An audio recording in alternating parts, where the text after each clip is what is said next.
It is the year 2005. The treacherous Decepticons have conquered the Autobots' home planet of Cybertron.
Now, returning you to the Children of Primus. Oh, here I am. Hello. Welcome. What is going on? I just finished eating a delightful homemade bowl of pesto penne with sun-dried tomatoes and chicken. That's why I was a bit late. I was making that. Never made it before. Turned out delicious. Yeah. I expect to be shipped some. I mean, I can send you the recipe. You got to assemble it yourself. Some assembly required. No, I just want it in a box. Just send it in a box. Just make it and send it in a box. That's how that works. Is that legal to ship like food in a container like overseas? I'm actually curious now. I mean, first of all, it's definitely not sanitary because there was enough dairy in there that it would absolutely perish in the heat. Especially in my heat. Yeah. I was talking to a buddy of mine that's gotten into collecting carded Hot Wheels now.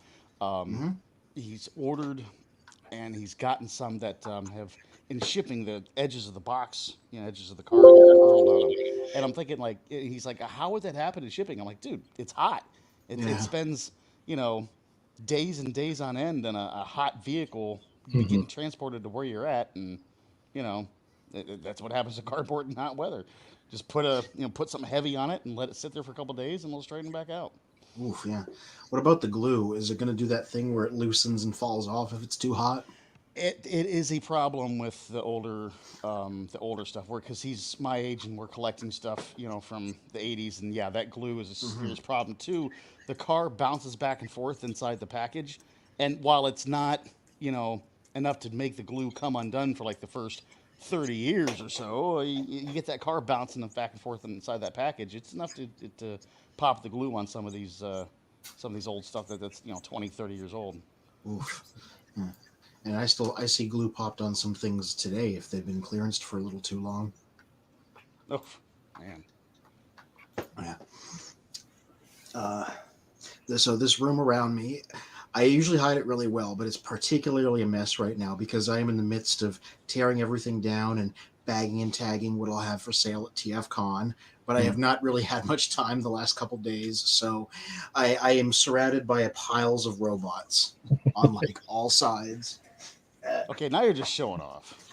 Well, maybe not piles and piles of robots. We're at the point now where I'm like, okay, I need to have a substantial amount of stuff to sell. I got to start weeding out the stuff. I've moved past the stuff that I don't want and maybe I'm not interested in. Now I'm like, I got to start getting rid of the stuff I'm mildly interested in so I have a decent sell pile to take with me. This is why I try not to affix myself too much to the things I collect, because I know I'm gonna pass them on eventually.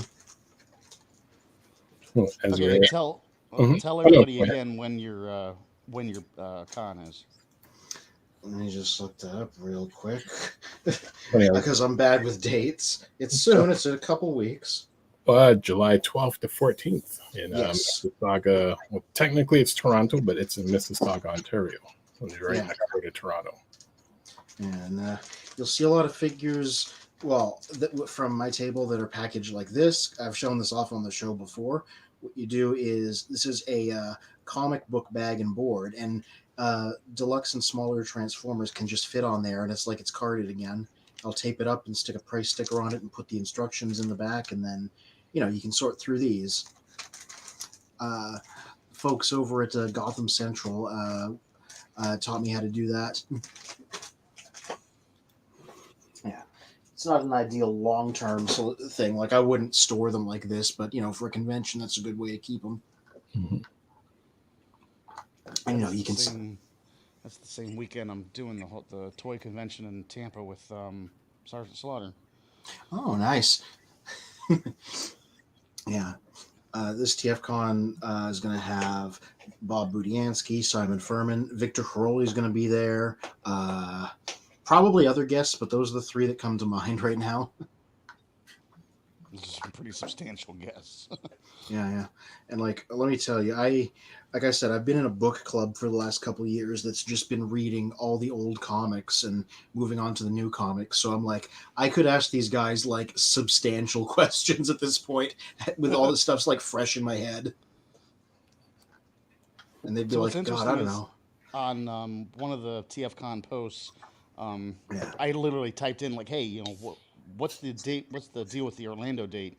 And they said they're not doing Orlando; they're doing Baltimore this year. So so it is like BotCon. They move it around. Yeah, I guess so. Everybody gets to go to one without having to cross the country. I guess that was the rationale back in the BotCon days. Hello. Hey guys. I sit. This guy again. Oh, what? I sit upon a pile of robots that I'm trying to slowly bag and tag and box and whatnot. Cool. Now, ready Decepticon, for you're the joining con. them for this too, right? Yeah, absolutely. I'm gonna Awesome. be there. It's gonna be so much fun. His things are a little more home brewed. Quite literally brewed in some cases. Yeah. Made myself a Matrix necklace. Got a whole bunch of them lined up here. Oh, you can't see it. These guys, so a bunch of necklaces, a bunch of jewelry, a bunch of upgrade parts. Ooh. Yeah, okay, maybe I'll close up on this. So I'm just testing a few different eyes and a few different colors. And particularly right now, just final things is I'm working on the centerpiece for his forehead there. So just a few sizing and color differences I'm trying out. Interesting. Yeah, lots of fun. Far out. Yeah, cool. I should catch up on the comments. Freakenstein hiding in the comment section saying, I think anyone that grew up with Transformers could all do a better job than anyone that has tried so far. These people don't have a clue what makes a powerful story. And over to the question in terms of shipping food. Food, unless it's dehydrated, but then also says no food. James Coleman, hey, how's it going? Says, hey guys, as for discussing about Transformers 1, we'll let the fans decide on the topic in future. And Freakenstein says, I need gigapowered Dinobots if any has any. I got mini Dinobots, but these aren't among the lot that I'm selling. I'm keeping these ones, so I can't help you there. And James Coleman says, yo to Micah. Yeah. I see the very, very, very recently released deluxe Insecticons there. The super dope. Chop and Barrage, I think. I guess that's their names. Isn't it Venom? I think he's Venom. Maybe it's Venom. I get those two confused. I know Chop Shop because he's the like brown and orange one, and Ransack because he came out in that Buzzworthy set. That's how I know who he is. Oh, yeah. The other two, I mix them up. They're both like green guys, so yeah. Those really came out very quickly, very soon after their announcement. But they actually look like really well done, compared to the G1 ones. Yeah, and the thing that's not obvious is they used the updated versions of the regular Insecticons as the base for these. They just heavily retooled them into the new guys. Interesting. Yeah, sort of taking advantage of the fact that they sort of had similar bug modes. Like, Chop Shop is obviously based on Shrapnel because they both have the insect horns. And I believe Barrage/Venom there is based on Bombshell. Yeah, they kind of did the Universe 2.0 trick that they did with Sunstreaker and Sideswipe, because on the original Deca version, Fig character done in this mold, Bombshell or Shrapnel or whatever one it was, this is the front, this is the chest. Yeah. Whereas here it's the back is now the chest. Oh yeah, So they fully reversed it. Yep. And it's like I said, like the old Universe 2.0 Sunstreaker and Sideswipe that actually did the same thing. They just swapped the limbs out so it would be the correct orientation for whatever one used, the front or the back. Yeah, it's one of those things where, like, I would presume that they planned it in advance because of how well it works. I didn't even realize it when I first pulled him out. It wasn't until like I transformed him back to robot mode for the first time, and I'm like, oh wait, that's not the original chest. This is his back. Especially when you realize, oh, there goes the the plugins for the mushroom pegs for the arms. I was like, oh, that's the back. What was the backside before? Yeah. So I got a purchase that is not new. It's been out for a very long time, but I got it for a specific reason. I picked up VNR Optimus, which is the one that changes into a properly licensed Volvo. Oh, nice. Cool. Yeah, it started out as Holiday Optimus Prime. And, I mean, I already sort of wanted to get one because I heard he was really good. And, spoilers, he is. He's like a really solid Optimus. Transforms nicely, really nicely posable. He also comes with the Earthrise trailer. And I wanted to get the Earthrise trailer again because I had sold my previous one. And I have a very specific purpose in mind for this. Now, were you keeping tabs on the reveals 2 weeks ago that were posted on Instagram? One of the upcoming Legacy figures is literally a G1 Optimus Prime that is doing the same thing that Missing Link is, where it's toy accurate and very posable and stuff, but instead of being like $80+ out of Japan, it's just a normal deluxe. It's literally Missing Link Jr. It looks amazing. Yeah, I think Deceptikitty just put a link there. Missing Link Jr. I mashed the pre-order on that really hard. So now obviously, like, it's a deluxe, so it's like there's no die cast in it. It's a bit simplified. And the big thing that will probably still make people like the Missing Link one more is it's not 1-to-1 scaled. It's a little bit smaller than G1 Prime. Yeah, there he is. It's a tiny picture, but you get the idea. I was going to send Mark's Instagram post on the whole thing. Yeah, so he doesn't come with a trailer, but he's a little bit smaller than G1 Optimus. We've seen photos of him compared to the original. What he does, what is also a bit smaller than G1 Optimus's trailer is the Earthrise one. In fact, I think it would scale perfectly with this guy. So I have this now, so I can combine the two when that comes out and have myself a mini toy style G1 Optimus. Nice. I still have Centurion's little roller drone that goes with him, so I'm all ready to go. I'm all decked out for once this guy actually releases. I love how it comes with that tiny little matrix in his chest. Yeah. Nobody can tell if it's removable or not. It might be. It might not be. It hasn't been shown coming out, and people are squinting at the reveals, trying to like read the tea leaves about it. Yeah. Oh yeah. Those are the GoBots that got revealed. There he is. There's that Matrix too. Mm-hmm. Everybody's like, "What do you think? Can that come out? Is that just a sculpted on pattern?" We can't really tell. Those But GoBots yeah, that are coming out, they're making quite the wave in the GoBot community. yeah. Don't laugh, we have one, okay? Oh, I believe it. It's always interesting how like they're not allowed to be perfect homages because Bandai has the rights to the original designs. So, like, Pathfinder can be a flying saucer that's repainted from Cosmos, but it has to be blue. It can't be like black like Pathfinder originally was because it's not allowed to look too similar to Pathfinder because, Pathfinder is a Bandai toy that they still own. I guess Machine Robo would be the one. Yeah. Yeah, my understanding of it is like Hasbro owns the rights to all the GoBots, like the names and the property and the story materials, but because the robots were Bandai things, they can't like make things that look too much like them because they'd be like ripping off another company's product.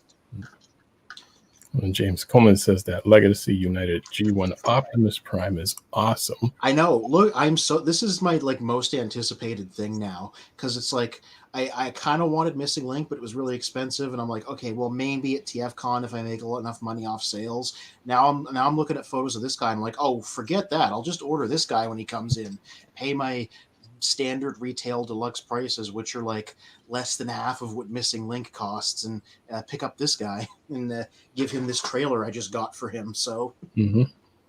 Oh, I wonder if that trailer fits. It should. Well, compatible. They confirmed in Mark Marr confirmed in one of his Instagram stories that it's compatible with multiple trailers, and there was even a little picture of it with the Earthrise trailer. So I know it's going to work. And because this is a little undersized compared to the G1 Optimus Prime Toys trailer, I think it will match this guy scale wise, who's also a little undersized. You saw a comparison earlier. Mm-hmm. So, like, it's all part of the plan, man. I got it all planned out. One interesting thing I'm going to point out, because I always have an eye for this since Cosmos came out, is they're using these double mushroom pegs in Optimus Prime's bicep. If you look at the Matrix shot, I can see a hint of a double. Yeah, right there. There's a double mushroom peg. And that's a cool new thing that Hasbro's been doing lately. So, yeah, I'm liking this change in engineering style. Yeah, to add more articulation. The only downside to this guy that people have been able to find out is that he surprisingly does not have wrist swivels.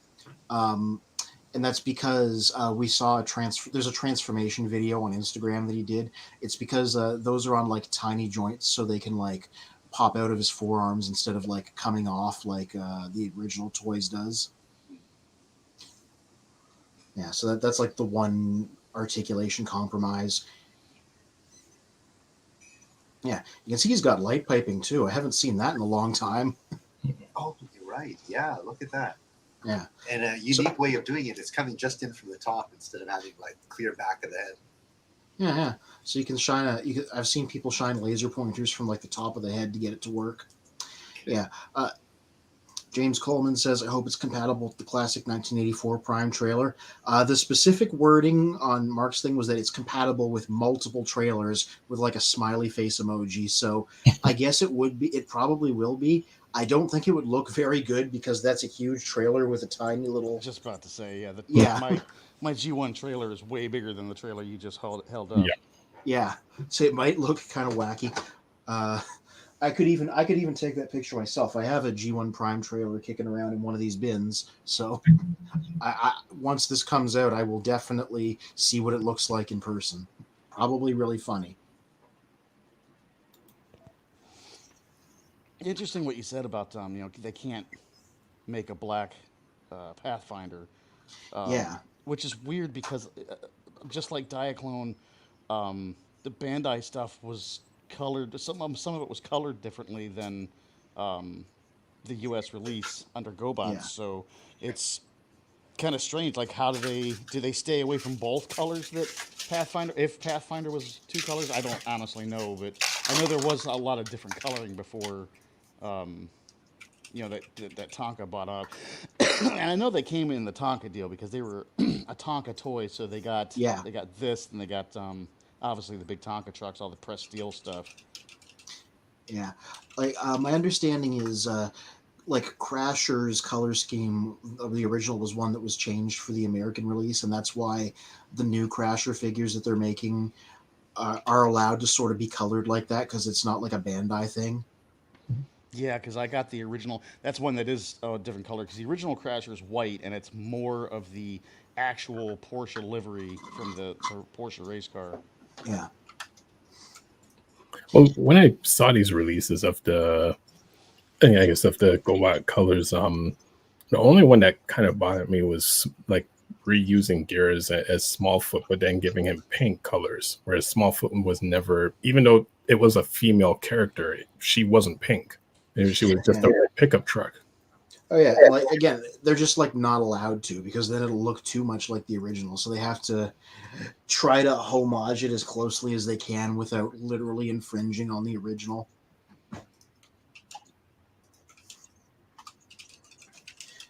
Now that I'm thinking about it, I don't think Smallfoot was originally red in the Machine Robo series.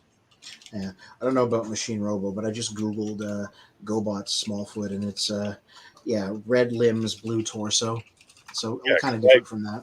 Like I had Smallfoot, and it almost would be like, I think, like a Nissan pickup truck, but it was like all red. So when I was surprised when I saw like this is their version of it. I'm like, it's not even close to how the original was.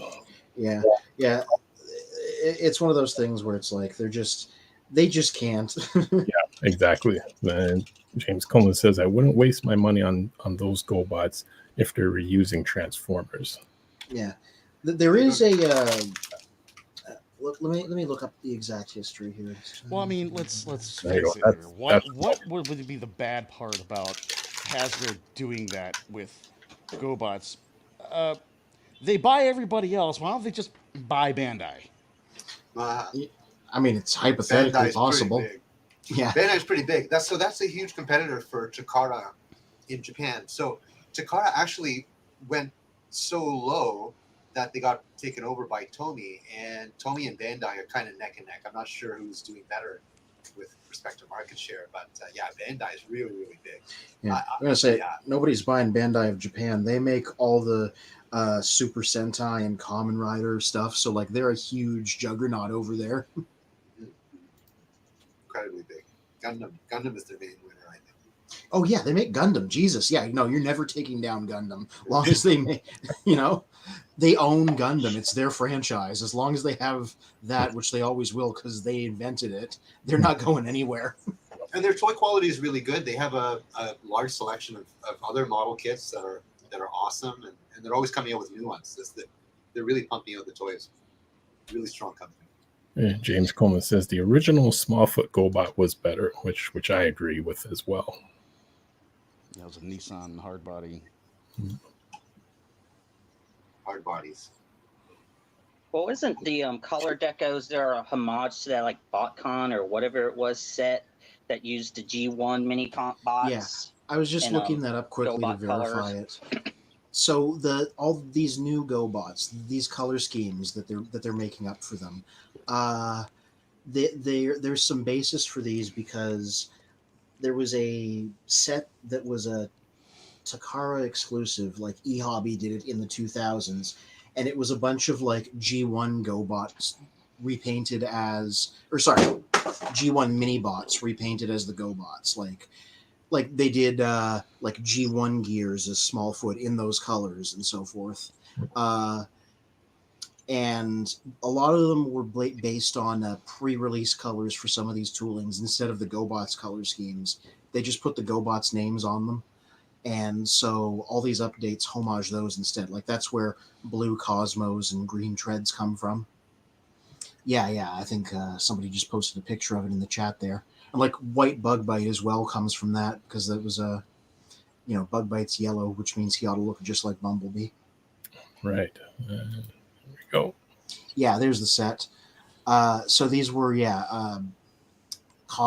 Bumblebee, Gears, Powerglide, Warpath, and Cosmos, all repainted out and given the names of G1 GoBots. Mm-hmm. This was early 2000s e-hobby, and so all the updates are homaging these guys.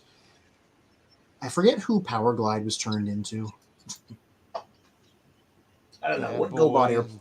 Oh, I think it was Bad Boy. That sounds right. There was another.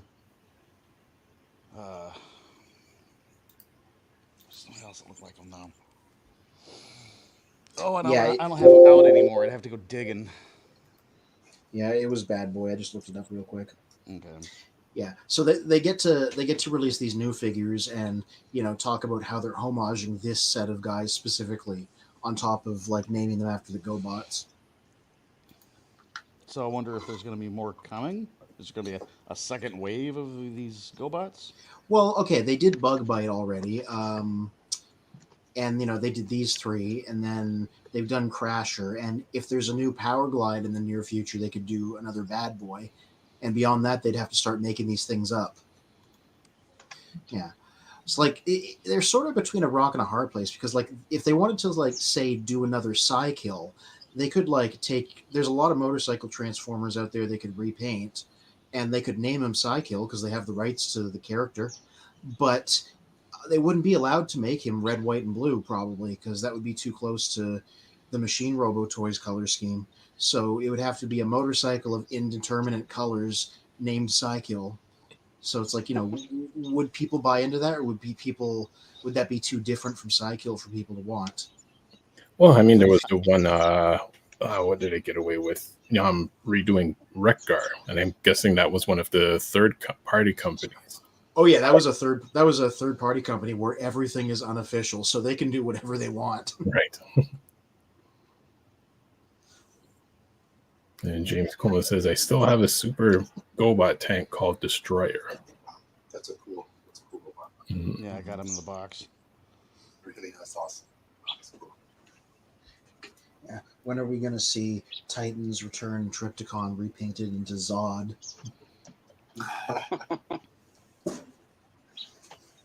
And aren't they both purple? Is Zod purple? I think Zod's purple.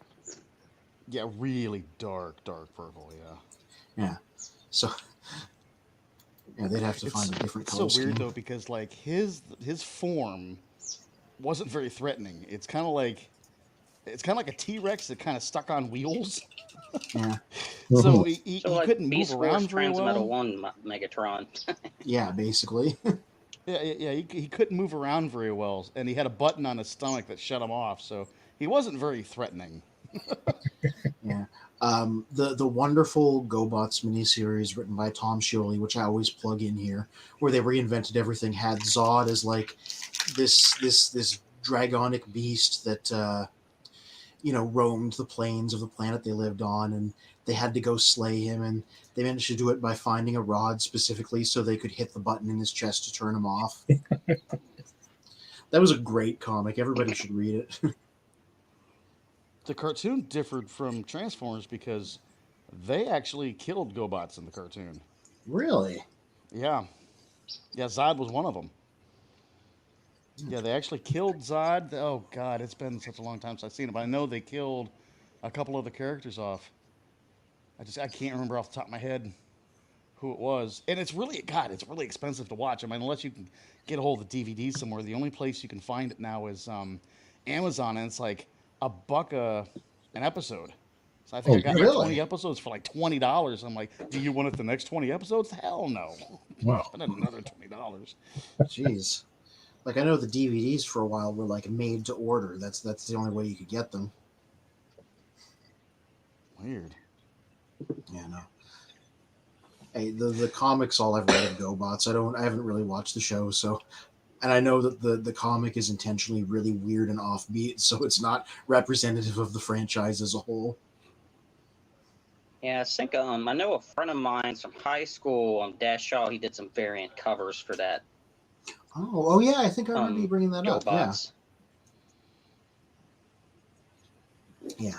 Tom Scioli, he draws comics that look like they're like Silver Age 70s comics in terms of the art style. So that was the whole vibe that he brought to it. Nice.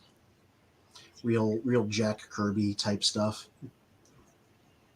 Now let's swing over to our main topic, which is the Transformers 1, which is coming out in a few months, or around the autumn season this year. And one of the big controversies around it at the moment is the statement of Transformers 1 producer doesn't understand why fans love original film. Yeah, he is getting. Oh, he said it's too dark. I was going to say that's the really funny part. Your own films. He said it's too dark because of all the like death and stuff, and he is the producer of the Latter Day Bay films, which feature stuff that is debatably they have darker. More combat fatalities. I mean, you get like, I was watching. I saw some of Dark of the Moon and Age of Extinction yesterday while donating plasma, and I was like, shocked. I mean, what is it? Megatron, like Optimus, just like Mortal Kombat rips his head and spine out. Yeah, like Sub-Zero with his swords. It makes me think of how it's known in the '86 movie that Ultra Magnus's death was originally storyboarded, that he was supposed to be drawn and quartered, like the sweeps were supposed to each grab a part of him and fly out and pull him into pieces. And then they cut and changed it because they thought that was too violent. And so instead we got the thing where he gets shot and explodes. And I'm like, they thought that was too violent. Then in the Bay movies, you got dudes' heads getting ripped in half and stuff. Mm-hmm. And then like in and then if you sync the '86 movie, I mean, it's still this, bad guys, good guys. There's not, former allies. So I mean, like, was it Dark of the Moon? You have Sentinel Prime betraying the Autobots, and then Age of Extinction, you finally have the humans. Like, yeah, we've got you. Was it the guy who played Frasier and played Kelsey Grammer? Yeah. And he's like, yeah, we need to kill all aliens, period. I don't care if they were former allies. And isn't that the human character that Optimus Prime is like kills? Yeah, he just excuse me, sir, you mean Murder Prime? Yes.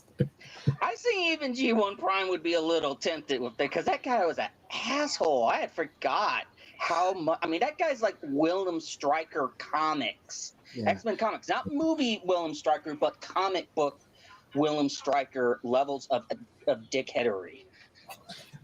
Yeah, I do want to say his death, which I think is the only like named human death in the series, is really funny because he spends like 10 minutes with Marky Mark at gunpoint, like monologuing to him while Optimus Prime is having a big fight in the back, and Optimus Prime just like scoots by and fires a shot from him, and then he's dead, and then he keeps going back to what he was doing. Yeah, and you have to keep in mind, like, his introduction to that character is that he, how he's telling his right hand man over the radio, like, kill his daughter, load her, and that's when Optimus gives his, comes out, because he's like, no, I'm not gonna have someone's, kid die because of me. And that's the guy he kills, is someone who's willing to kill someone's teenage kid. And I don't mean like 18, 19. We mean like, underage kid, because the whole infamous, the statute of, the Romeo Juliet clause. Yeah. Like they might have not been great at writing Optimus in those movies, but I did like how that came out. Where like, they were keeping him hidden and he stayed hidden. And then the second they threatened to shoot a kid, he's like, nope, I'm coming out. Yeah. Time to movies, especially those lock and load. Dark. Yeah.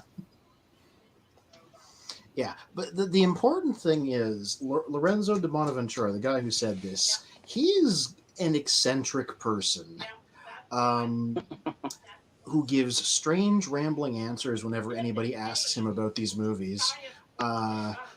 He's the guy who repeatedly changed his mind back and forth about whether Bumblebee is a reboot or not, depending on what day you asked him.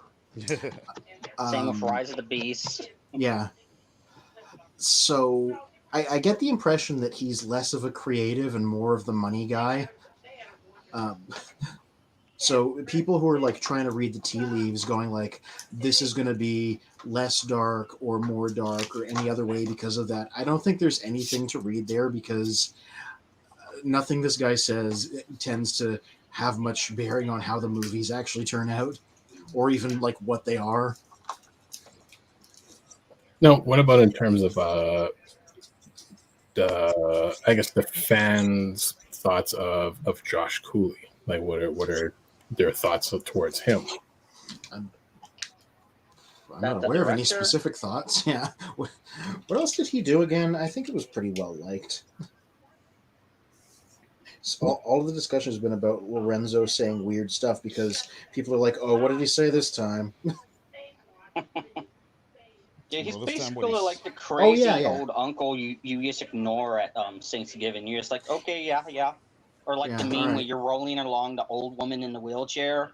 It's like, well, back in my day we had this, and you're like, sure you did. Back in my That's day, basically how you Bumblebee treat was Lorenzo. not a reboot. Yeah. Okay. So, Cooley, he did Toy Story 4. That's like the thing he's most well known for. I think he did a few side projects for Pixar. Yeah. He actually also did The Incredibles, the first Cars, Ratatouille, Up, and then Cars 2 and Inside Out. He co-wrote the screenplay for Inside Out, which, again, pretty solid one.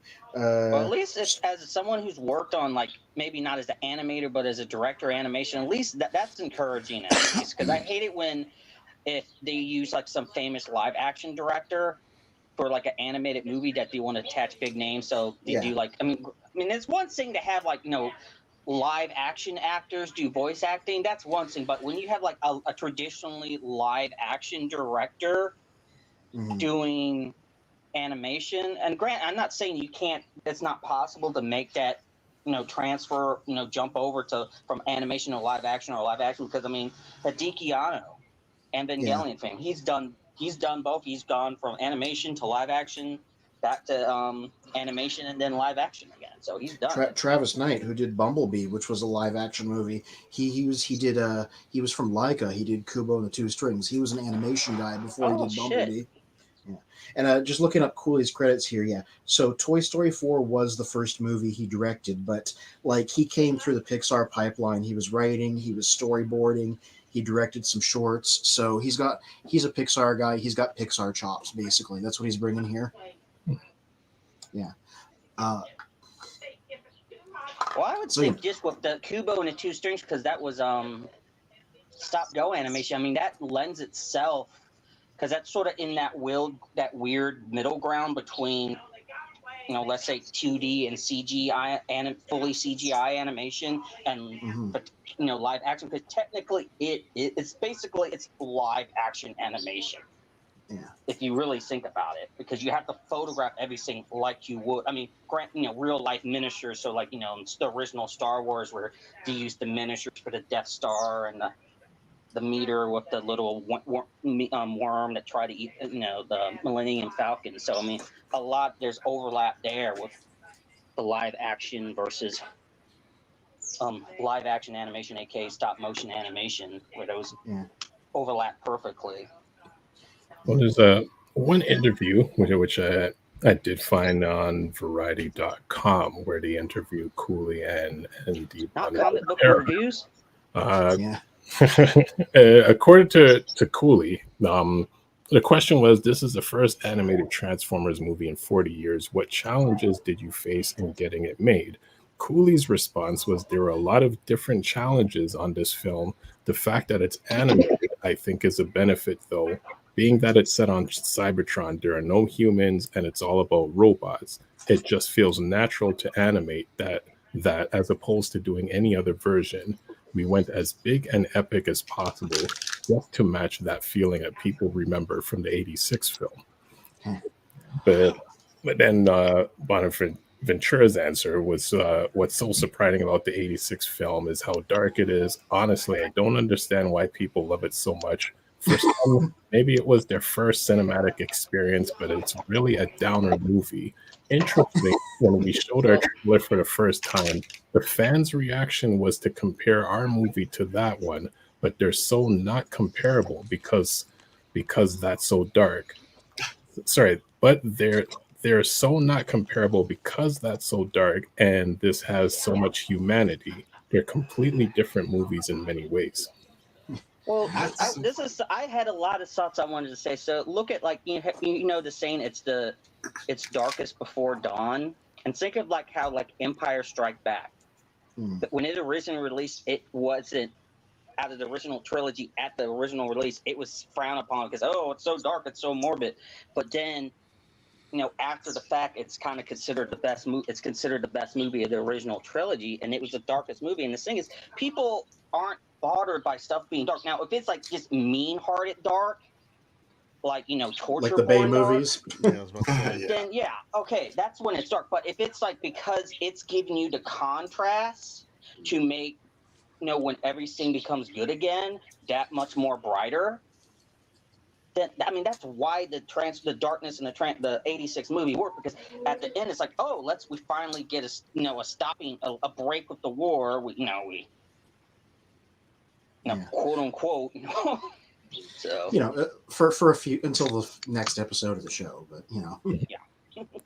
Hey, says, "Sup, gang? I just got in, and I'm guessing from Costco, and I just got in, but I gotta unload the car. But yes, I did get my third Sharktacon this week. Yeah, they're common now. Good job. Doing some army building. Mm-hmm. Yeah. So If I was to buy duplicates, I would buy I think there's 7 Sharktacons, one for each of the job classes. In Transformers Forge to Fight, and then there's a separate special one that's a little bit more powered up. That has so it's like red is warrior, green is like scout,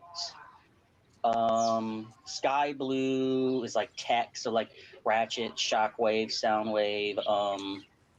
Yellow would be demolition, so Galvatron, Sound Blaster. Dark blue is like tactician, so Optimus Prime, Megatron, Starscream.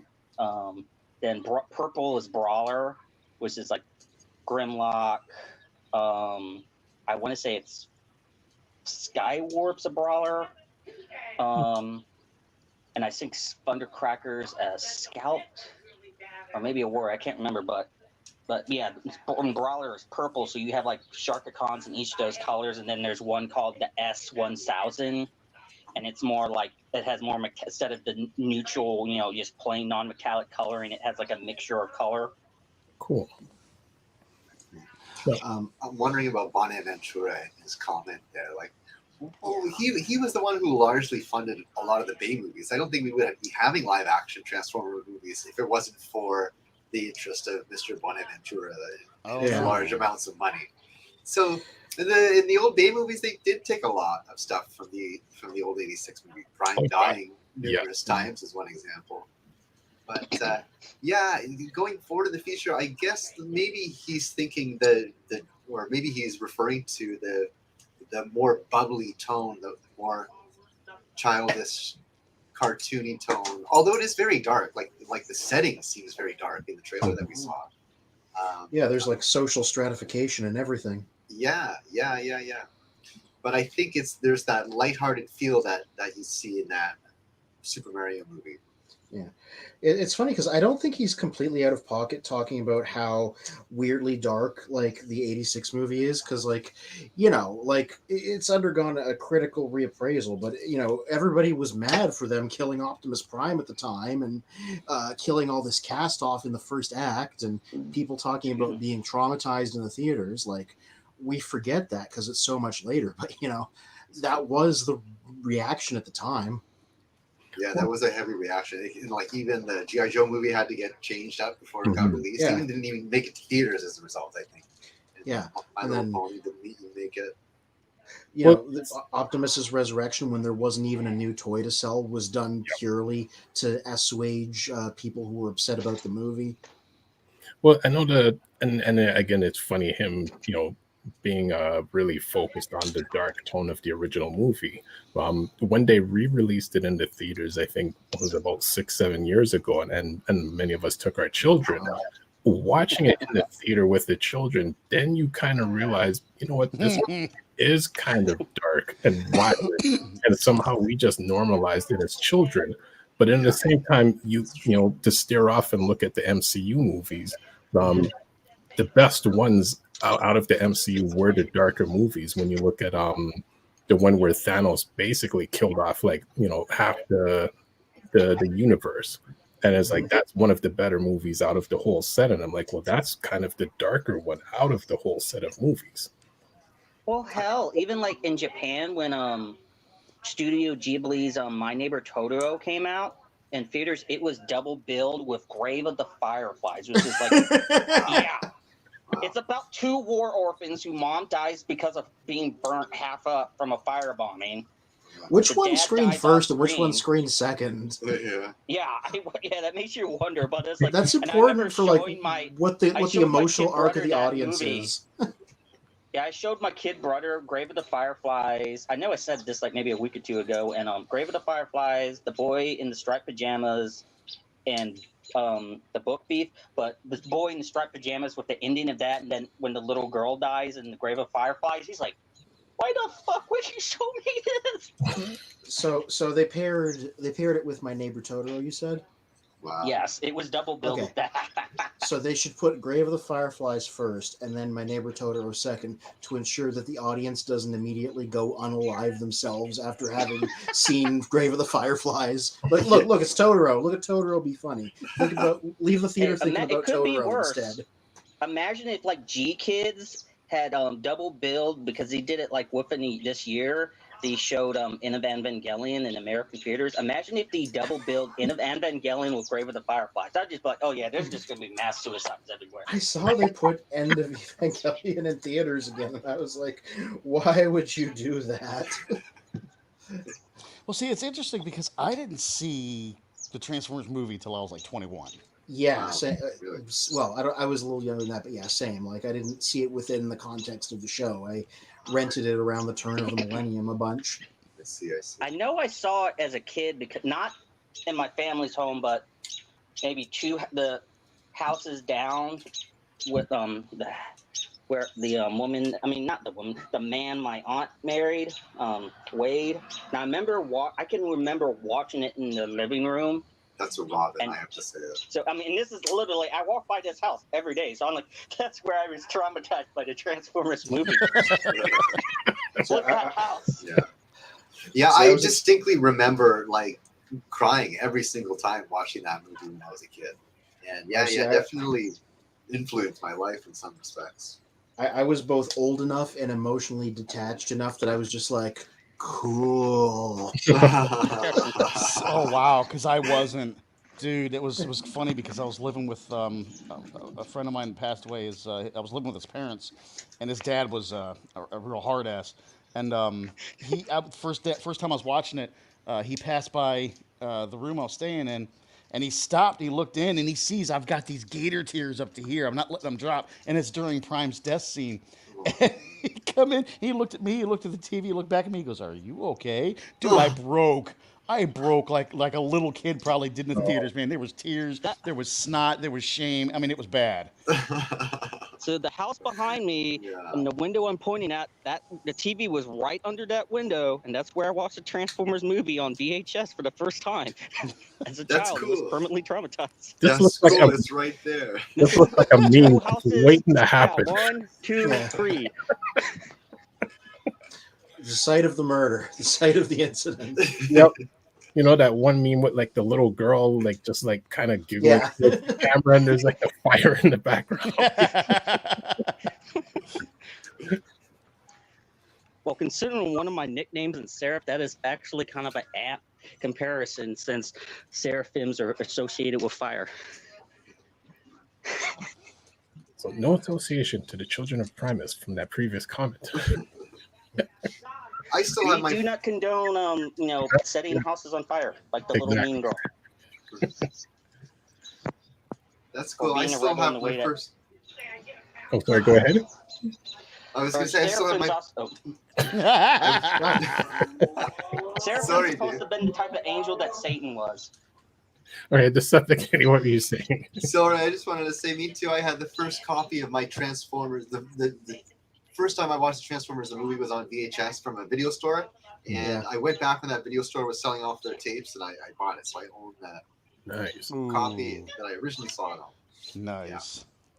Yeah, these I love having a HD Blu-ray, but I feel like I kind of want to watch it on like cruddy, extremely rented VHS tape again because something about the loss of quality of the music and visuals kind of hits differently. Hmm. There's a part in the shuttle attack where it's all cut out, and then even like a few seconds are cut, and then it comes back, and it's like pretty much over. That it's like that's part of the movie experience for me. Every time I would watch it, it would get a little bit worse, a little bit worse. Nice. Oh my god, that goes for a decent penny now. Like if you can find it with the original clamshell, yeah, the G1 guys have Cool. soared the price of that right up. Wow. I have I have it signed by a few of the actors like Peter Cullen, Frank Welker, Vince Nicola, and then Stan Bush is going to be at the convention next month, so I'm going to get him to sign it as well. Nice. Nice. Yeah. Nice. Yeah, I still have you're sending that with Jetfire, right? We had to go to figured it was bed worth with a Jetfire shot. a few more times, cuddling like a teddy bear before he lets You him made go. me laugh.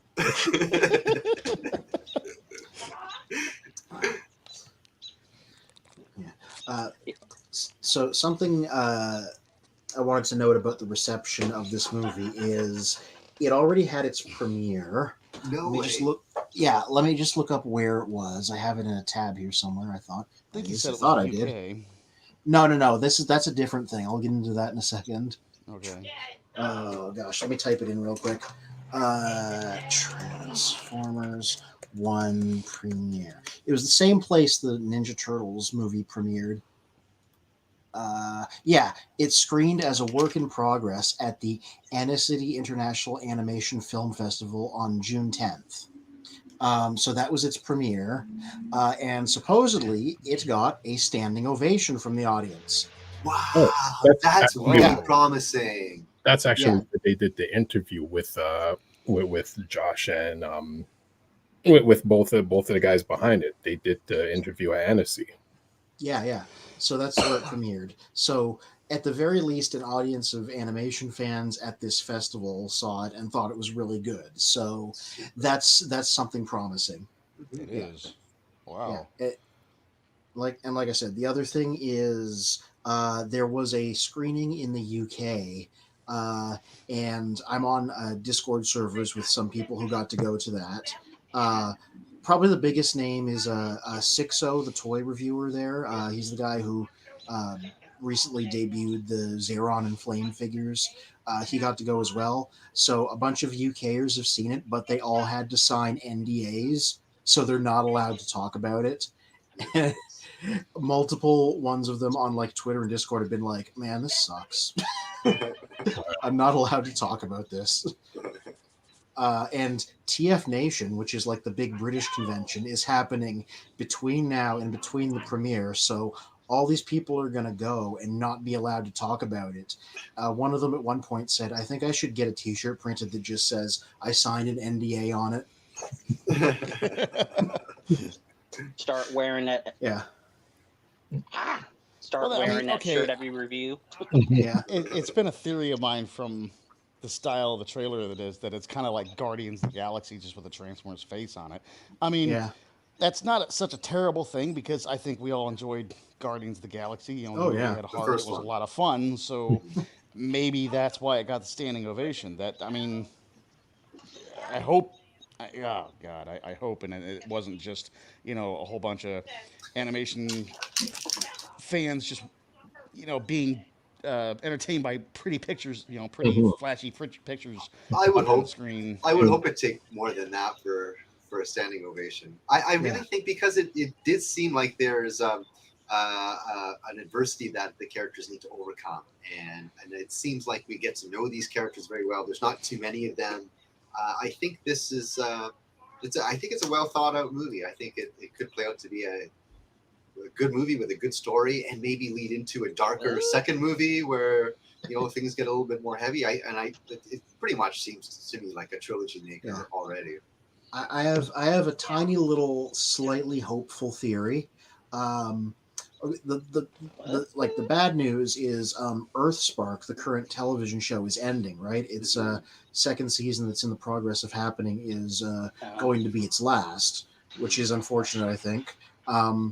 And according to the usual toy leakers like JT Prime and such, the new whatever is replacing it is already in development. And behind the scenes, there's been some solicits to retailers already. You know, take it with a grain of salt, but these guys are usually reliable.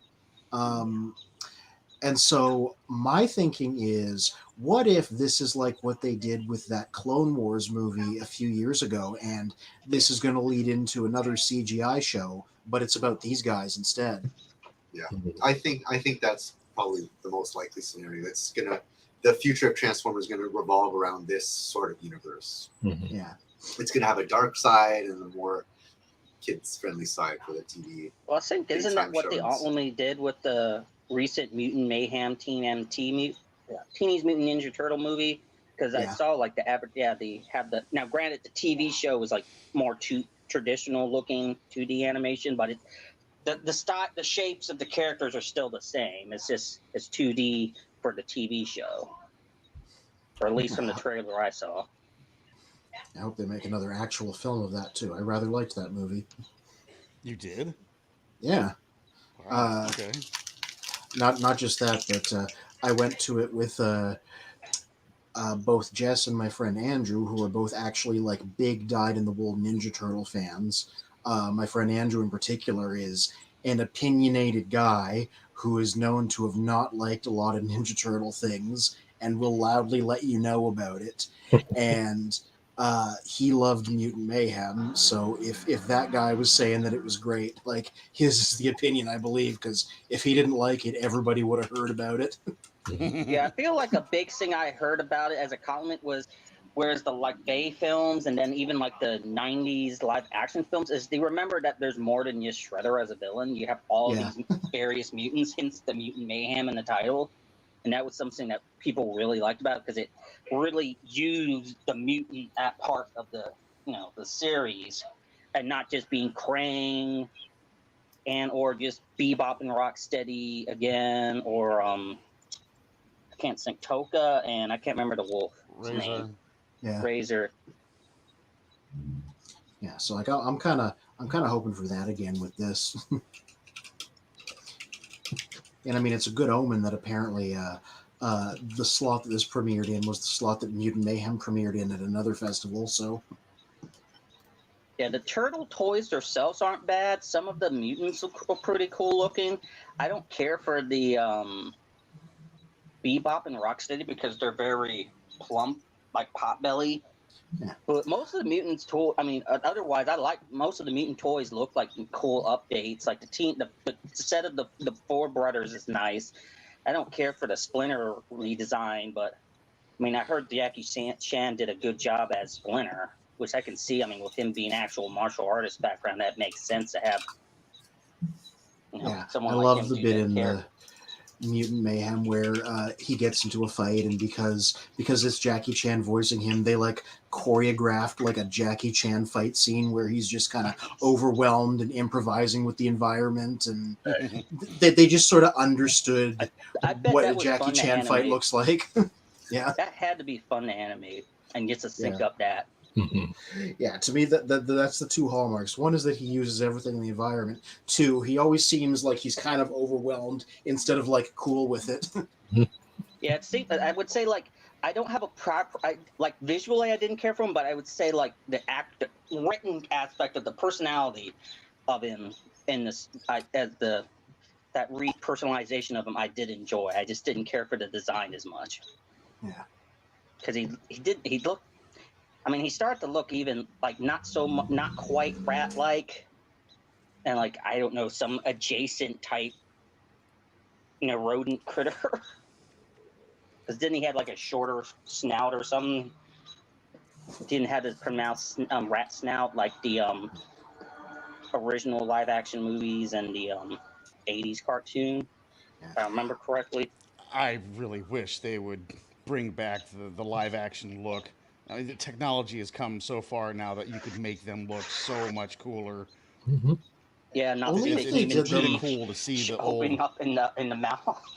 Yeah. Yeah.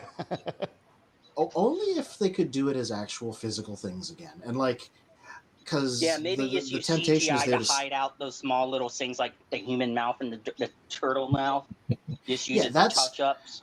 that's the best way to do it. I remember watching like a documentary on The Force Awakens, and they talked about how most of their creatures, like most of the like inhabitants and aliens and stuff, were practical suits, and then they would like use CGI for like the final 10% of it. You know, maybe Yeah, I'd hide be some totally wires. down for that. Yeah, hide some wires and some eye holes. Make them maybe emote 5% more if they couldn't. You know. And like that's the way to do it. The Jim Henson Workshop, who did the original turtle suits, they just did Five Nights at Freddy's. They all the monsters in that were practical suits by the Jim Henson Workshop, so they're still around, still doing like solid work. So, I mean, I would like to. Yeah, now you've put that idea in my head. I'm like, man, I'd like to see that again. I would like both of these things to exist. I would like a sequel to Mutant Mayhem and then a practical effects Turtles movie. I'm trying to think. Has there ever been and maybe when IDW had both properties, has there ever been a TMT and Transformers crossover comic or No. Well, they're making that collaborative figure now, so maybe they can do something with that. You know what I fictionally. mean? Like, well, yeah, that's true. Well, yeah. It is wild the stuff Robert that they've Kirkman crossed is. over I mean, with he's Transformers. is pretty laid Yeah. back. I could see Robert Kirkman being down for just doing like a maybe non-canon to the current Skybound comics. Yeah. You know, And that's what Transformers most of the TMT crossover. I could see him being cool with that. Yeah, and that's what most of these weird crossovers are. They're not like canon to whatever the current comic is. They're just like a little Elseworlds thing where a version of the Transformers that sort of resembles the 80s cartoon but not quite runs into whatever franchise they're crossing over with. Like, I think that's the best way to do it, honestly. I think the weirdest one was Transformers and Ghostbusters. Like, why? I never read that one. That's But weird. That's weirder than the Go Transformers and My Little Pony to you. Well, I mean that kind of just fits because they're both Hasbro products. yeah. Okay, I can see Both that some now. of the same toys, yeah. Yeah. And on top of that, what was the YouTube series that pits? Epic, not Epic. Death Yeah, Battle. But they pitted Rainbow Bright kicks Starscream's ass. Yeah, Rainbow Bright's a different one, but or whatever the Rainbow Pony is called. Rainbow Flash or something. I think a Rainbow Dash. Yeah, Rainbow Dash sounds about right. I know a brony that would know this. Damn. I don't even want to have that mental image of bronies. It's bad enough when I was in college. When they have like the thing where they have like all the student clubs have like little sing info, the little festival where you can learn about all the student clubs you can join, and there was a brony club, and their person had the full brony suit, and then there is the not to do the activity, but to have a safe place to talk about anything birds and the bees related, the sex club. And they had a little if you twerk, you win a lollipop. And the person in the brony costume kept on out twerking everybody for blow pops of all things. Of course. Rainbow Dash is the character Yeah, that's where I'm at. Here, I look at Volvo Optimus in his alternate mode. I transformed him just now. I see these trucks on the road all the time. That's why I like this. Yeah, I wish they would do do a repaint of it in the Hero Optimus. Oh like the yeah, one with the red, yellow stripes. I was messing around with him and I figured out exactly. There's a couple things they could do. They could turn the figure's legs around so the truck halves are facing forwards instead of backwards, and that'll make the legs look the same as the G2 toy. And he's got a 5mm port right on his arm. They could attach a arm cannon to, like the original one's bellows, and like it's right there. This could be pretty dead on. I remember that Hasbro PulseCon there, where Thew was one of the people. They had a Combat Hero Optimus, like a vintage one, right on the table there, and I was like, "Are you teasing this? Are you teasing that you're going to do this thing that everybody says you should do with this?" And like the purple Megatron design, I mean, it got done in Japan with the Megatron / Blitzwing Titans Return mold and Legends, and I feel like there was either some universe or generations figured like the one with the spinning arm Megatron that came in the 2-pack, and I think that had a G2 Megatron redeco maybe. I mean the purple redeco, the hero quote unquote Megatron redeco, but I don't think we ever gotten a other Optimus using that hero redeco again. Yeah, I'm just trying to pop up a photo here so that everybody can see what I'm talking about exactly. Your photo, and we're gonna get into some numbers that Deceptikitty has shared in the notes section. It's quite interesting numbers in terms of the profits of each of the Transformers movies from '86 up until Rise of the Beast. Yeah, well, the '86 movie barely broke even. I mean, well, it barely broke even in ticket sales, but I'm sure they more than well made up for it in merchandising. It's definitely paid for itself in the interim. An interesting story about the budget of that movie is I heard, and this may or may not be true, but that Toei requested an amount, so many yen, and then Hasbro or whoever sent them back a check with an extra 0 at the end because. Yeah, because that's what they just assumed that the cost of an animated movie would be. But in Japan, it cost significantly less. So they had a substantial amount of additional budget to do more work as a result of that. So that was a launch pad. That point was a launch pad for them to do more projects at that time. Not all the money, of course, went to Transformers. Yeah, I hope that's true. Yeah. This is the guy I was talking about. I like how I was just thinking I'd like to see some third party make a small Unicron that comes with a little rosebud sled. Yeah. If you know Orson, what was it? Orson Welles? Was that the actor's name, or is that the right? Yeah, the Citizen Kane. Where's the rosebud? And this is childhood. I just want to see a Unicron toy that comes with a rosebud sled.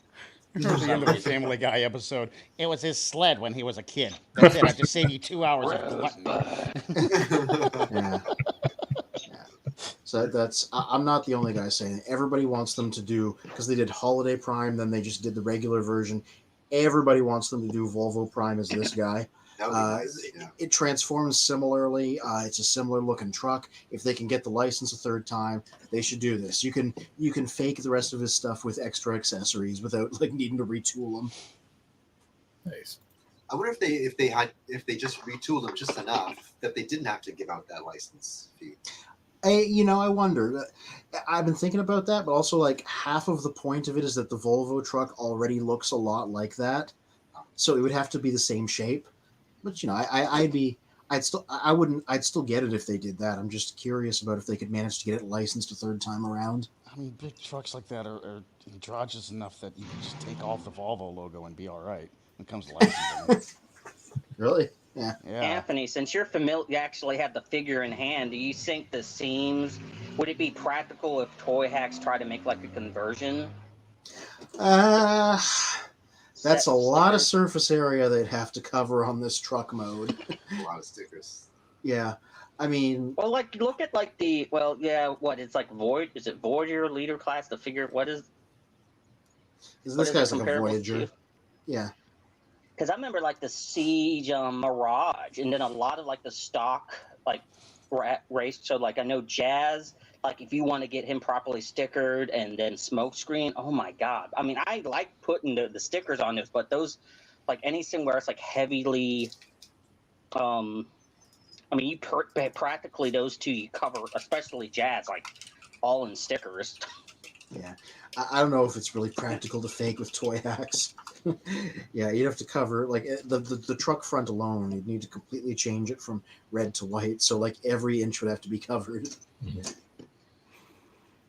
Now, going over to these numbers, where this is on boxofficemojo.com, in terms of their rankings, because they didn't include Rise of the Beast, everything here is actually offset by 1. So Revenge of the Fallen is actually number 2, Dark of the Moon number 3. Because Rise of the Beast showed that it was 439 million in terms of gross profit. Really? Wow. And then everything else falls in place with Revenge and then Dark and then Transformers. I guess it would be a question of what numbers do we think that Transformers 1 would do compared to the highest being Rise of the Beast at 439 million. Ooh, that's difficult to call. We're in a time period right now where it seems like nothing is doing well in theaters. Whatever factors you want to say, like everything's underperforming. So I would like temper my expectations based on that. Yeah. I'm surprised. I was under the impression Rise of the Beasts only did like moderate business, like it turned a profit, but I didn't think it was like the most highest lifetime gross one. So that's actually a surprise for me. I didn't know that. I thought it deserved that amount. Yeah, This one, no, I agree. This one being a kids movie, I think the budget is going to be, although it's a kids movie, I think it's still going to be more than 100 million budget, maybe up to 150 million dollars spent on this movie. We don't know about that yet. But in terms of revenue, I think just a return, if they could double that, I think that's enough to push them into doing a second movie. But like, no, you don't think that's enough? No. But I think it's going to do substantially better than that. I think it's going to almost beat Rise of the Beast. I think it'll pop 400 million. Yeah. I mean, I hope it does, but you got to double whatever the movie budget is. You pretty much have to double it for advertising it. Right. Yeah, marketing. Yeah. You gotta double it. That's like a basic rule of thumb when it comes to movie budgets. Yeah, for sure. But in this case, we haven't seen much. Like, there's one teaser. There was a TV spot? Was there? Well, didn't Yes. I've Everything already I've seen big cardboard cutouts at the movie theater of the movie. Okay, so that's the kind of marketing that I'm talking about. Not just the commercials on TV, but the cardboard cutouts at there, the billboards that you're going to see, paying marketing teams to cram it into social media. I mean, all of that stuff adds up. Well, didn't with Rise of the Beast, didn't he do some really crazy stuff, like having like some life-size holograms or something appearing during some NFL games? And they had like all sorts of transforming crazy stuff. character models during the Super Bowl. I remember that. They're like, and here's Optimus Prime, and they flipped him back and forth a couple times. Yeah, I mean, I think they could have sufficed. If they would have just had, okay, here goes a trailer. I feel like that would have been enough, but then I think, like, at least with Rise of the Beast, I think part of it was just like, you really did have to do those really extreme, out there advertising measures. Just your classic trailer, playing during the freaking Super Bowl, and your usual social media stuff. No, to be fair to Transformers 1, I have seen that trailer a lot recently, and I don't go seeking it out exactly. I saw it the last couple times I was at the movie theater. I see it during ad breaks on YouTube. It seems like it follows me around. I don't know if that's the algorithm or if it's just that they're doing a very good job of like spamming it everywhere. So they might only have different edits of the one trailer, but it seems like it's all over the place, just anecdotally to me. I think that's your algorithm. I have not seen it unless I've sought it out. Yeah, I don't think I've seen it much beyond the initial release. Yeah. But I'm pretty good about with YouTube. Normally I'll just watch Transformer stuff like with a few channels I follow, or maybe on a talk, like just a casual DM chat basis on like Instagram. I'll just watch the videos at the day they come out, and then otherwise I have my stockpile of science videos and history videos and video game stuff that I watch, and I get more, and music videos that I listen to all the time, and I get more my algorithm gives me advertisements more based on that stuff, and the weirdly, the stuff that you think about or you say near your phone, and then you're like, what the Oh yeah, Like I feel like going to happens. McDonald's. I think Spin needs to catch up on the comments here. Yes. RJ Eagle saying, greetings, gang. Greetings, RJ. And he says, I just saw a picture of that water squirting Optimus Prime. Is that the next HasLab? I'd say I wish, but then I don't because I don't have HasLab money right now. It also, it doesn't squirt water. It shoots an air-powered missile. You slam the bellows and it goes foomp. Yeah, it used kind of like how the if you're familiar with the original Laser Prime, G2 Laser Prime, and it had like the little bellow that you could just slam your fists on, and it would help shoot the non-spring-loaded missiles, the really long ones. Yeah, it's the same tech as that. Cool. Professor D says, here's what I'm noticing on screen. Some people have Transformers collections that are worth more than the light gross of the 86 movie. You're right, though. Man, and like, do they count DVD sales too? Is that a part of it? Because I feel like it should be higher than that, even though it was a flop at the time. Yeah. Professor D says the $6 million Prime collection. You're right. So is that just like theatrical gross, I guess? I think that's all they're counting at the time. Yeah. There was a VHS release. Yeah, but I don't think it was. Yeah, there was one like right around the end of the 2000s, or I mean, not the end of the 2000s, the start of the 2000s, or the late 90s. Because I remember getting it at my Suncoast and Willow Lawn back in the time of the dinosaurs. Is that the collector's edition one where it had the movie poster on the front and the yellow band on the top? Are you talking DVD? No, it was like one of the last VHS. It was right when DVD was starting out, and you still would see VHS. So it was like the last VHS, I think. Yes. Yeah. We had one. I remember we had one that was exclusive to Canada in, I think it was 99 or 2000, where Optimus Prime was on the cover, and that was the one I always rented. Yeah, and Spike said shit in this one. Yeah. It had they did a DVD around that time that used the same cover, and it was like very, very basic. And that was like the first time it was available on DVD, at least in Canada. And then the one that I wound up having is the one they put out in the lead up to the 2007 movie. Like, it had some materials related to that. And that was my copy for a very long time until the previous Blu-ray came out, not the like fancy 4K one they just did, the one before that with like Livio Ramadelli art on the cover. That's the Blu-ray that I got. Yeah, I remember getting that VHS. It was around that same era where they did that VHS release of the original Vampire Hunter D. That if you pre-order it, you had the poster, the Yoshitaka Amano book cover from the book it was based on, which was, I think the first Vampire Hunter D is based on the first novel. But it was, in that same time era. Well, RJ Eagle in the comments says, we haven't had an animated movie in a while, so that may turn the tide in terms of ticket sales and quote-unquote should surpass Rise of the Beast. Also, it depends what other movies are coming out that month. What is? I'm too disconnected. I don't actually know. September's a weird time to put a movie out, but maybe they're like avoiding other things.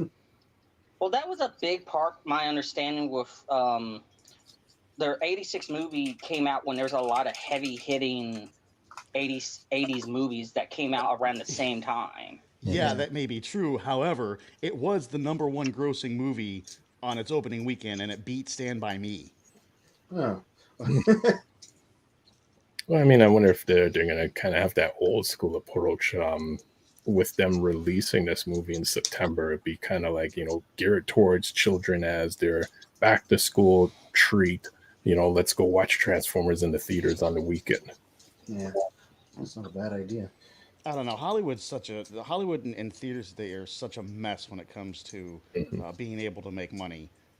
I mean, like the whole Barbenheimer thing last summer was about the last time I think that Hollywood really hit something out of the park and actually made profit with it. Deadpool and Wolverine is coming out pretty soon. That's expected to break $1 billion. Yep. That's gonna get everybody. I was gonna say I sort of fell off watching new movies because they did that thing the last couple months where they put every live action Spider-Man movie back in theaters, one a week. Maguire, Garfield, Holland. So I saw that every week, and then I just kind of forgot about watching new movies because I was doing that, and I've just kind of stopped paying attention. Yeah, I think I've gone to see more of the Fathom events. That's what shows the older movies down here. I think we've gone to go see more of the Fathom event stuff than we have any new movies. Yeah, like I heard Furiosa's great. I just haven't gotten around to seeing it yet. I mean, I'm on vacation this week, so maybe I finally will if it's still playing.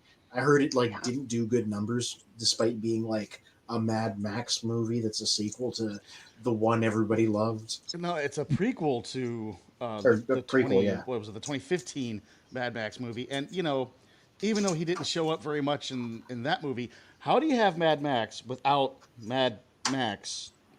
Yeah. They didn't even put the Interceptor in it, apparently, which, Yeah. You can't have Mad Max without Mad Max and the Interceptor. Yeah, it's one of those weird things where, apparently George Miller wanted to make this at the same time as Fury Road. He just couldn't, and it wasn't able to do it until now. So I'm I've heard Gert sings about it. It's just not doing well in theater. It's also way heavier CGI, leaning into the CGI than the 2015 one was. Now, the 2015 one, yes, it did use CGI, don't get me wrong, but, it wasn't like the base of all the action stuff, which I guess is the deal with Furiosa. Now, I have heard good things about it. I've heard that it's a good story. It's just not so much a good Mad Max story. Interesting. I'm a little disappointed with the CGI because everybody, Fury Road's gone down into mythology because of how so much of it was practical effects and actual insane stunt people on poles and whatnot the whole time. And those vehicles, oh my God, those vehicles were insane. They just built everything for real. It's like what I said about Force Awakens, where they just used CGI for the final 10% of everything. And if you are a Mad Max fan, I would recommend a fan-made film on YouTube called Mad Max Hope and Glory. It is amazing. I didn't even... oh my God. What does it take to make a Mad Max fan film? A lot of cars and a lot of guts.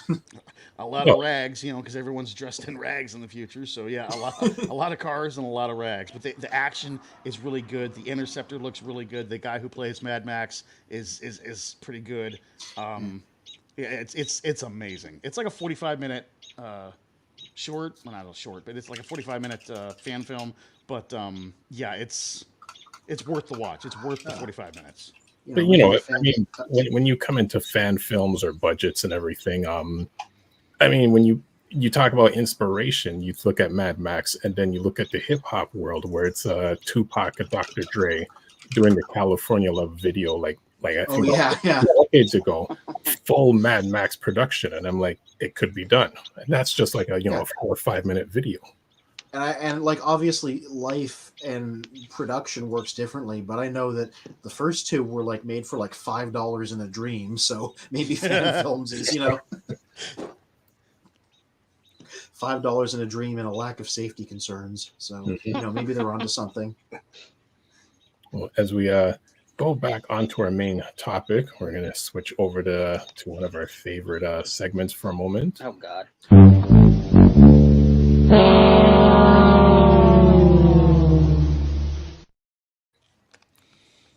I want an edit of that where if they do something successful, you play it backwards. 1 can of beer, 2 cans of beer, 3 cans of beer, 4 cans of beer. So, according to CBR, an interview, where again they were speaking to Lorenzo, which actually, in a sense, CBR is kind of taking it from the same variety interview that was done originally, and questioning why we couldn't use Peter Cullen for Transformers 1. Producer explains recasting Optimus Prime. Oh boy, what nonsense did he have to say about that? Let's making the cross. But I know initially a lot of people when they were questioning Chris Hemsworth being playing Orion Pax, in a sense, the G1 cartoon was the same thing, where it's like, Yeah. Peter is Optimus, Orion Pax is not Optimus Prime, so it's kind of allowed for someone else to play Orion. Of course, some comments out there will be like, well, it's bad enough the article doesn't mention Orion. They keep calling him Young Optimus Prime. Yeah. You ever thought about how War Dawn, as presented in the episode, they were sort of trying to act like it was going to be a surprise that Orion Pax was Optimus Prime, like they were in that extremely obvious way that maybe trying to hide it from kids, like different name, different voice actor, entirely different design. Like that's because it was supposed to be a secret, and now we just run with it as like an accepted fact of the character. I just think it's really interesting. That is true. Ironically, that sounds more complicated than every time Sigma is the villain in the Mega Man X games. Because at least Shannon, they do me a use a favor. different. Throw something at that damn bird. Shenta, get that damn bird. Yes, send your cat. And I'm expecting Spin to come on like, oh, we here at Children of Primus do not endorse violence against animals. It's a cat. It's a cat killing a bird. See, that's what he's supposed to do. He's natural order. Yeah. So Yeah, it's natural. animal versus animal violence. So then it's okay. See, yep. No, he doesn't kill stuff. He'll just catch him like freaking Pokemon and bring him inside, and I'll have him for a roommate for half a week. All right, Yeah, let's he caught a look at chipmunk this. again for the second time now. Good. RG God. Eagle says, Think about what it. do you guys think of the flagship Optimus Prime toy for the Transformers 1 movie? Do you think a masterpiece version of him will come out like the Bay Prime? That is such an interesting figure because somehow it's a deluxe, but it's huge. It's like almost as tall as some of the smaller Voyagers, and it has a bunch of accessories because usually if they're making a big figure, they skimp out on that. I guess they really think this one's going to sell because it seems like they poured a ton of budget into them. Yeah, I Me, think I'm just like- Engo and Chefatron have reviews of it up already. And maybe Prime versus Prime finally. He actually didn't get it out first for once. Me, much like with Rise of the Beasts, I'm just like, well, this doesn't mean anything to me until I see the movie, and that's not for months. Why? Maybe it's a nice design, but I'm like, who is this? Who is this man? We don't know yet. Why is he Optimus Prime and not Orion Pax? Is this the form like he changes into at the end or something? Who knows? Yeah, that's a Spoiler good alert. question. I wonder how the movie's going to turn out. Yeah. A bunch of British people know and they can't tell us. That's where we're at.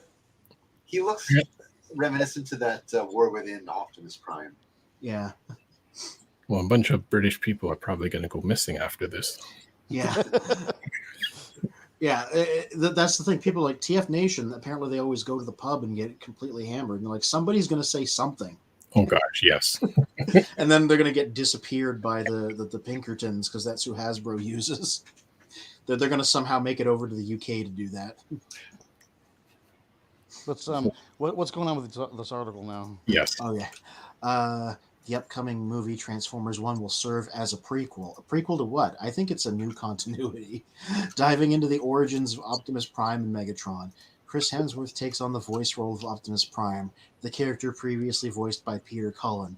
See, as an aside, I think, like, oh, this is a prequel explaining where they came from is another one of those slightly unhinged things Lorenzo Di Bonaventura is saying.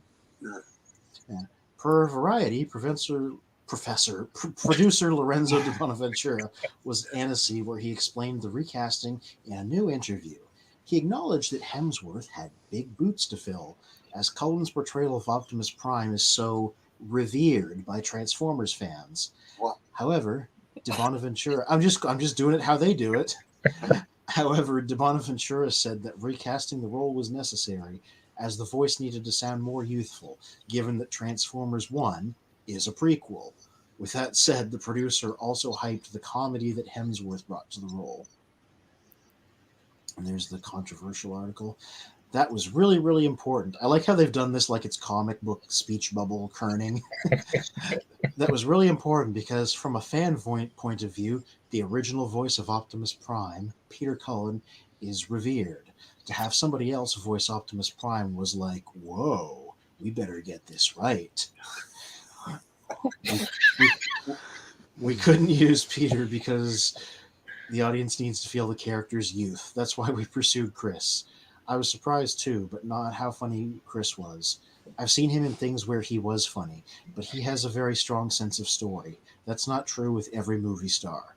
He's starting to get rambly there towards the end. This is the guy I know. Yeah. Professor. Professor of nonsense. Director Josh Cooley added, presumably trying to cut him off. We have an incredible cast. I can't believe how great it was. Everybody was fantastic. I would walk them through the scene, and they suggest a lot of stuff. Keegan-Michaelkey, of course, riffed like crazy on things, but Chris Hemsworth is also extremely funny. I was not prepared for how funny he is. A lot of his lines in the film are riffs off of what we had written, but he just brought his charisma and his comedy to it. He totally got it. He's a lot of the time typecast as that, all good looking Mimbo type of characters. Mhm. Yeah. And I wonder what type of charisma he's got going there for this character. The voice cast of Transformers 1 also includes Scarlett Johansson, briantyreehenry, Steve Buscemi, Lawrence Fishburne, and jonhamm. Andrew Barrier and Gabriel Ferrari wrote the script. Other producers include Tom DeSanto, Don Murphy, Michael Bay, Mark Varadian, and Aaron Dern. I cannot confirm this, but a lot of people have the rumor mill is that Steve Buscemi is doing Starscream, which if so, that would be amazing. That would be amazing. That would be Yeah. amazing. We don't know that, but that's the rumor. What he's else is he cast gonna as do, you know? Well, he's Yeah. cast as the main antagonist, whoever that might be. Yeah. This is one of multiple theatrical films that are on the way for Transformers fans, as production is moving forward on a G.I. Joe crossover. The Transformers 1 movie, per the official description, is the untold story of Optimus Prime and Megatron, better known as sworn enemies, but once were friends bonded like brothers, who changed the fate of Cybertron forever. Transformers 1 will be released in theaters on September the 20th, 2024. Source Variety. I kind of forgot about the whole G.I. Joe Transform crossover thing that they were going to do. I'll And that believe it kind when of- there's some trailers. Yeah, totally. I would hope, because I would rather much see a trilogy of the animated, or whatever they're going to do with the animated, to see if it gets darker and tell a good story, than a Transformers crossover that none of us have asked for. Yeah, exactly. That's something D. Bonaventura has always been chasing, that G.I. Joe Mhm. Transformers crossover thing. I would like to see it, if only because they have a storied history of crossing over in the comics. There's a lot of material there for them to mine. And on that note, as we move away from CBR,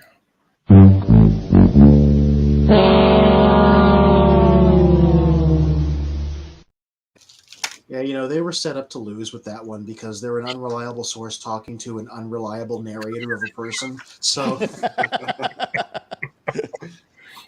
Professor D is saying, Anthony, the film is not a prequel to another film, but this new animated film series is a prequel to the G1 series in an animated multiverse sense of the term. And Professor, what the hell are you talking about? again, multiversal, eat it watching Saturday morning cartoon. Multiverse cereal. Multiverse serial. Yeah.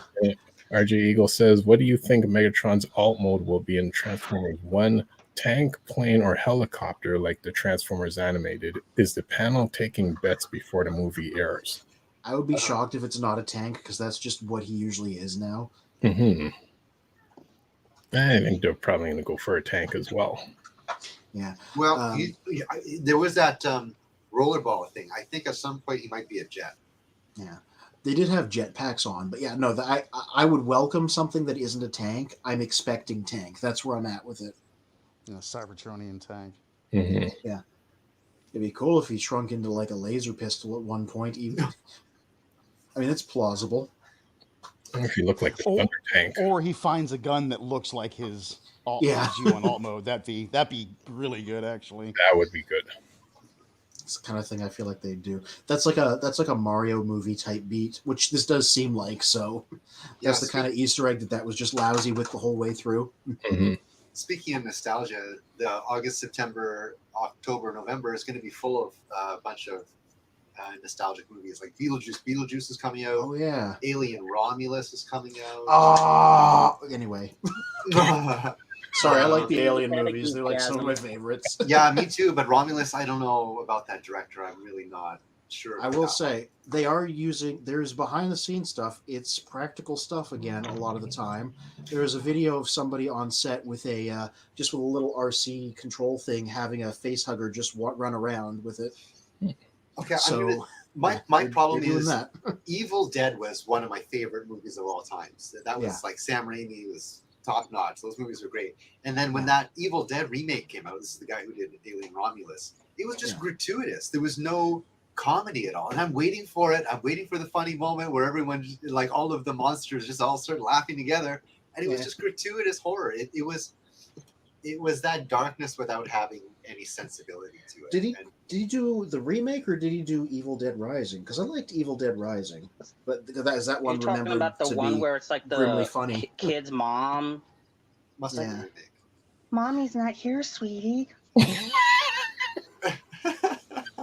Oh yeah, he did do the Evil Dead remake. Nah, damn, I thought it was the guy that did Evil Dead Rising because I liked Evil Dead Rising, and I was like, oh sweet, that one had jokes. I remember watching that and Jess was laughing and she's like, I'm not sure I'm supposed to be laughing. I was like, yeah, you're supposed to be laughing. Don't worry. It's Evil Dead. You're supposed to a guy's eyeball pops out and lands in somebody else's throat and he starts choking on it and Jess is laughing. I'm like, that's supposed to be funny.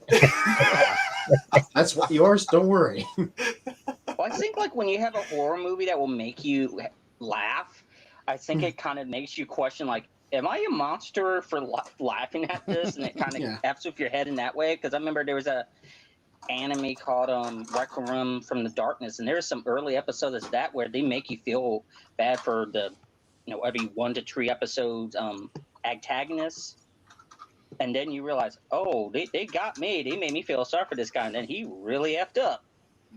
I'm a messed up person. Well, I think it depends on the angle that the director, the producer, or the overall theme that the movie is supposed to go with. Because I remember when Child's Play came out, I think that was supposed to be like a horror movie. Everyone in the theater was like, it was just comedy the entire time. How the hell are you supposed to find that little redheaded, ugly ass psycho doll scary? I'll be like, man, I'm gonna kick you like a damn football. I used to say that about Goosebumps because they had like Slappy the evil ventriloquist dummy as like a recurring villain. And as a kid, I remember thinking, I don't find this guy scary. I feel like I could just kick him. Well, I think when it's just the puppet itself doing its own thing, it's not that interesting. But I know there's a Batman villain that's how do you say that word? Ventriloquist. Yeah. Ventriloquist. And like the new 52, it's a female, but typically it's a male. And where it's sort of like where does the puppeteer and the puppet persona begins and ends. And like I find that dynamic interesting, that exchange. But when it's just the puppet itself, I don't think it's as interesting. Right. Yeah. Scarface is the ventriloquist. Because you already have like dolls that came alive, that type of genre. That I just feel like. Yeah. Anyway, regardless of how Alien Romulus turns out as a movie, everything I've seen, they have the visuals down pat and they're using practical effects. So like, I'm there just for that. Basically, they already got me with that. Nice. Yeah, I forgot that. See, this is how. This is what spending 8 weeks watching Spider-Man movies does to you. You forget everything else that's coming out. Oh yeah, on top of that, there's that Joker Folie à Deux. Isn't it like a musical or something? Yeah, it's supposed to be a musical. Supposedly. That's cool. They really did just. They really did just let the guy do whatever he wanted after the first one.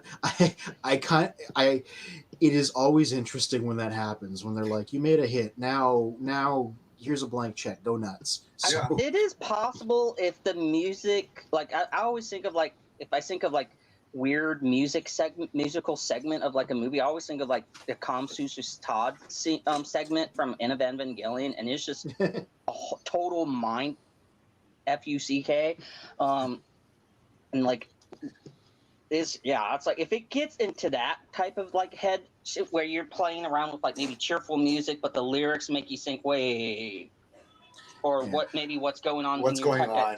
Yeah. Yeah, what's on screen? That's So there's like a lot of musicals that remind me of that. Is like Little Shop of Horrors. That was a great musical where everyone ends up dying. Like, wow, what a fabulous movie. One of my favorites since I was a kid.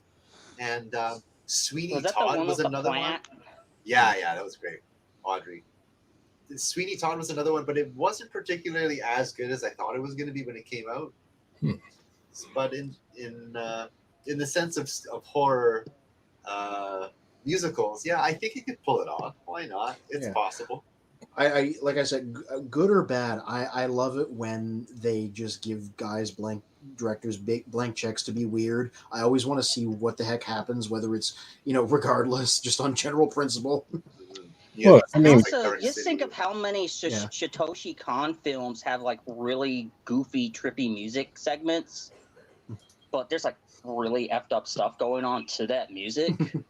And that's pretty much, I mean, before he did what he did to himself, I mean, that's pretty much most of his films have that type of, scenes in them at some point or another. Hey, so what's the over under on Joker the musical somehow finding a way to work in the Adam West Batman theme in there somewhere? I mean, it's from a big movie studio about the only people that can afford the rights to it. So that is a heavily protected. Really? The original theme song is a heavily protected song. Like, there's two songs that I've tried to use. Yeah, there's two songs I've tried to use in my videos before. One of them being that Batman theme. Forget putting any of the na-na-nas in it. It will, like, you can usually use up to 14 seconds of any song. Okay? As a matter of fact, I don't think you can even use it in shorts, which is wild because shorts you can get away with a lot more than you can get away with regular YouTube videos. But that and I Believe I Can Fly, R. Kelly. Those two songs, just one little tiny 1 second snippet is enough for them to copyright claim your video, dude. It's insanely protected. We don't want to touch anything from R. Kelly, but I mean, in terms of like creative geniuses, and only in recent years people are slowly kind of remembering is when Prince did the soundtrack for the '89 Batman. Yeah, that was such an underrated soundtrack because like the creativity that he put into it was years beyond what any other artist was doing. So I'm like, I didn't know about this Joker musical, so hopefully it kind of goes down that same road as well.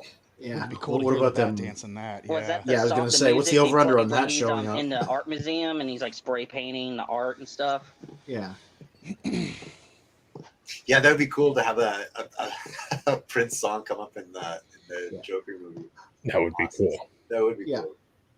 So now it's 9:46. We're about 14 minutes away from ending for the evening. So before we end, we're going to mention that we're in TFCon in next month. So we're going to have I've just come up with the idea of our own Children of Primus lounge area while we're recording live. So we're going to have some elements, and I'll explain that in the upcoming weeks. But we're going to be there selling items. We're going to be doing our live stream, and the seventh video is also going to be a panelist on the Sunday evening. And what are you going to be talking about? We're going to be talking about the mystery of Convoy. This is the NES, or rather Famicom Japanese exclusive game that came out of Transformers in 1986. And I've been doing a lot of work on the game, especially releasing a revisited version of the game, and the talk is mostly about things that were undiscovered and unknown and untalked about, and maybe some things that are just kind of speculative about the game. Cool. And we're also gonna have merchandise there, so that's we're gonna be slowly mentioning that within the next few weeks, and also slowly mentioning our new website and the new logo, which kind of been just slowly been popping up here and there on online, but hasn't been officially released yet. So things that we do have upcoming. And so anyone who's in Toronto, in Ontario, or nearby, because actually it's cool. There's a lot of people from the US who came up for TFCon. One lady who we also met, she's the Starscream lady who has over 300 Starscreams. Drove down from Nova Scotia, which is in the far eastern side of Canada, to TFCon. So it's just cool to meet everyone there. And RJ Eagle says TFCon baby. Cool. Yeah, looking forward to meeting all kinds of new people at TFCon. It's always a blast to meet people there. Oh, come in if you can. Toy Warp's nodding. What's up? I'm just saying I'm jelly. After it was so funny when I went to TFCon last year, I thought it was like a regular Orlando thing. I just never, because I had never heard of TFCon before, getting on with you guys. I was always BotCon for me. So, I was all excited to do that every year. I have actually been saving up all year, so I got more money to buy more G1 box stuff at TFCon, and it's just not going to happen for me. So, yes, I'm so jelly of you guys getting and keeping your TFCon. Yeah, well, tune in. You could be with us vicariously in our live streams and videos. That's our plan. I plan for on you that. to be here. As a matter of fact, I might send you guys out to find some box TFs for me. So yeah, definitely. Yeah, we'll do some hunts, live hunts. Yeah, live hunts. That'd be cool. That sounds so menacing in any other context. Yeah. Give us a super chat. We'll shoot who you want. Live with our camera. We'll present it like what's the one character that was hunting Optimus Prime in season 2? Chumley, Lord Chumley. And be like, over there we see the character hiding on that shelf. So Professor D says this year will be huge, and RJ Eagle says, there's actually 300 variations of Starscream? No way. Well, if there's 300 variations of Starscream, I wonder how many variations of Optimus Prime exist, and Bumblebee. And Professor D says they will make documentaries in 20 years about some of the things that started at TFCon Toronto 2024. The irony of that statement is when we interviewed Colin last year, the year before, and us being us, we just said, let's just do a live stream at TFCon. We never asked for permission to do it. Colin kind of walks by and is like, well, what are you guys doing? And Mike's like, why don't you just sit down and talk with us? And we interviewed him, and he told us the story of, in a sense, we kind of have our own mini documentary of TFCon on our stream, because he explained how it started in a friend's garage, just kind of making money, and how it expanded into being at the time 22 years of TFCon. So it's cool. Go through our channels. Remember to like and subscribe to our channel as well. But we have an interview with the founder of TFCon, so it's kind of our own mini documentary in a sense. And we can get some more interviews this year. Wait, sorry? Hopefully we can get some more interviews like that this year. I think we're going to get a lot more interviews this year.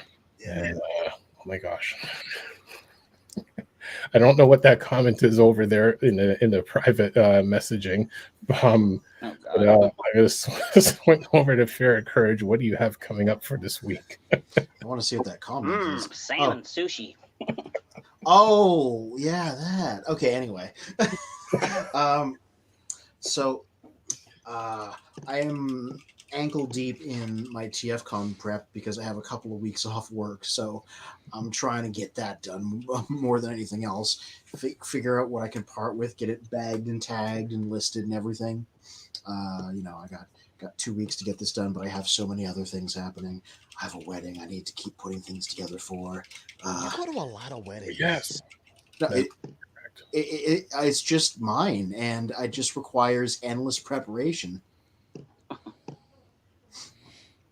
Yes. I mean, we're in the home stretch now, I think. But that's Yo, RJ went to the first TFCon in the back of a hockey arena. That's so classic. This is nice. Nice. Wow. That sounds Canadian as F.